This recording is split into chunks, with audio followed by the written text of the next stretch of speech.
ના બહુ બધા ફાયદા બી છે. એન્ડ ત્યાર પછી નાસ્તો વગેરે રેડી કરીશ એન્ડ મોર્નિંગની શરૂઆત કરીશ. નાસ્તો કરી એન્ડ અત્યારે બી મેં આવી ગઈ છું મારા સ્ટડી ટેબલ પર.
થવાનો જ છે, કેમ કે ઘણા ટાઈમ પહેલાં આપણે લોકો પ્રાઇમરીમાં ભણતા હોય એન્ડ ત્યાર પછી છોડી દઈએ એન્ડ અચાનક અત્યારે પ્રિપરેશન ટાઈમે મેથ્સ રીઝનિંગ હાથમાં લઈએ તો કેવી હાલત થતી હોય એ મેં સમજી શકું છું.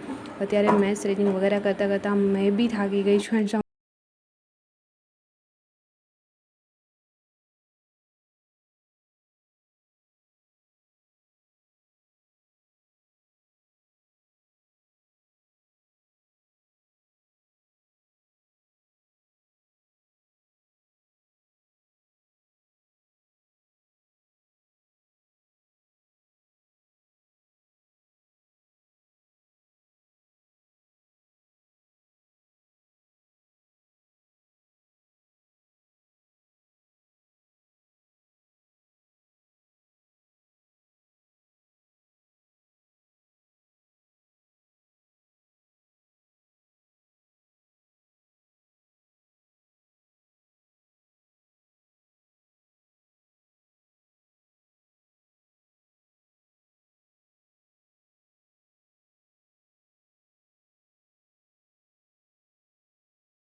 બાય.